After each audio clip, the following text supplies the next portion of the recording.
to Locked and Loaded in Las Vegas. Today I have a special lock for me.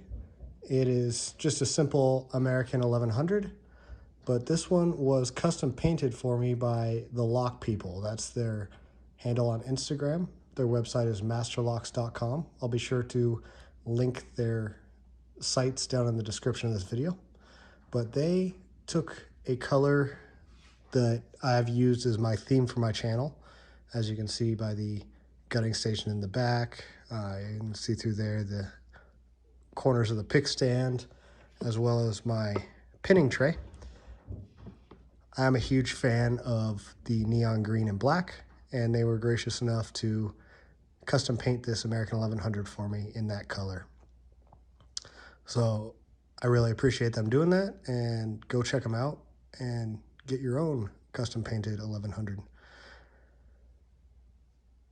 Anyway, about the American 1100, it's got an aluminum body, hardened steel shackle, a 5-pin core featuring serrated pins and also serrated key pins. So not just the drivers are serrated, but also the key pins down here.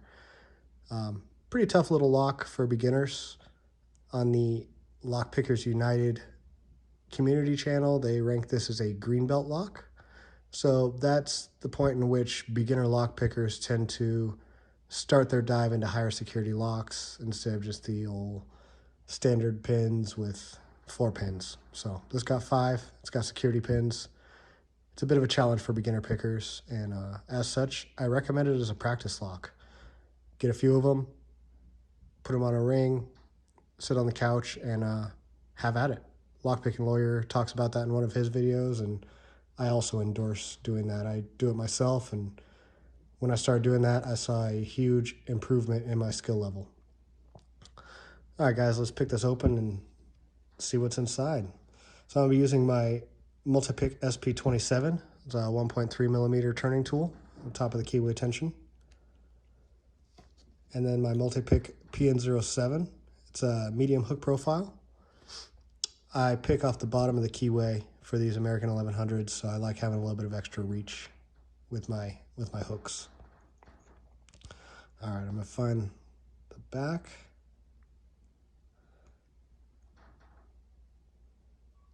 Find pin number 5.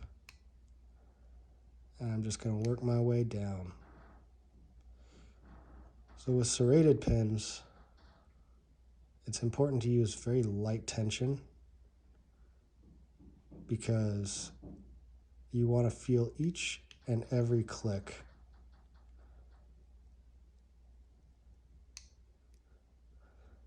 A lot of people use the jiggle test with serrated pins, and that is definitely a very viable option. I personally like to just feel the difference between a serrated click and a set pin, which that takes quite a bit of practice to get the hang of. All right, we dropped into a false set here.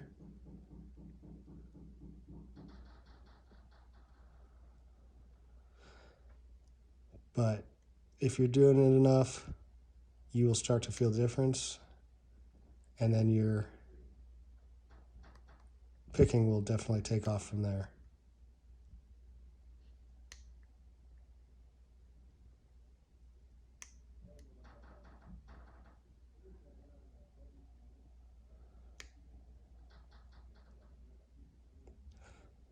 I also want to talk a little bit about the difference between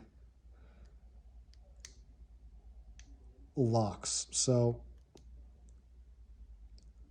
I know it's a tendency in the lockpicking community, as far as YouTube is concerned, to treat locks as they have to have all these crazy physical attributes. Like, for example, the American 1100 has kind of a narrow shackle as far as diameter is concerned. And yes, that does make it a little bit more susceptible to cutting attacks.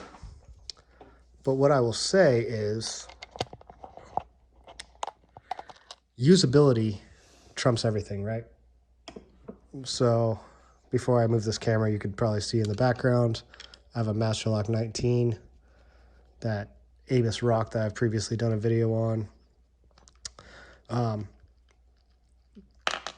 Great locks, very thick shackles, but I will add that while those are great attributes, if I'm going to go to the gym and use one of those for my gym locker, odds are that I'm not going to be able to fit that through the hasp on the locker, and it's going to be unusable.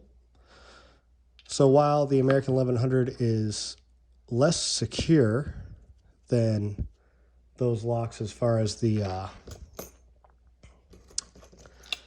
shackle diameter is concerned, it's more usable in that sense. So I will caution you on getting the biggest and best of everything. Take usability into account when you're purchasing a lock as well, right? Physical security is about more than just one piece of the puzzle. It is the sum total of all your factors of security. You can have the biggest lock, the best lock, either that Abus Rock, which has the really big shackle and tough body, or this Alloy 350, which is damn near unpickable, also with a huge shackle and solid body. But if you can't fit it on the hasp, then it does you no good. And similarly, if you use it on, like, let's say your shed in your backyard, and the hasp you're connecting it to is secured with 1/8" screws, and you can just rip it right off the door, then that also kind of defeats the purpose of having a crazy high security lock, right? So it's this concept of layering security, and I will continue talking about that in videos as I move forward. All right, as I get this gutted, I'll tell you what I have. So I have serrated key pins in all but the second position, it looks like, because that one's too short to be serrated. And then for the drivers, I have serrated spools in 1 through 3 and serrated drivers in 4 and 5. So again, tough little pick for beginners. Once you get the hang of serrated pins, it becomes pretty easy. And yeah, use these as practice locks. I'm going to get this thing back together, and then you will see it from now on in that display because I love the color. Thank you to the lock people, masterlocks.com, for making this for me. And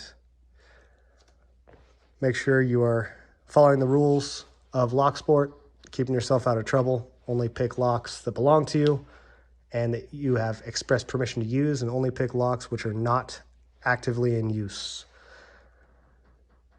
Make sure you drink responsibly, and that's our lock. Let's go get loaded. Cheers, guys.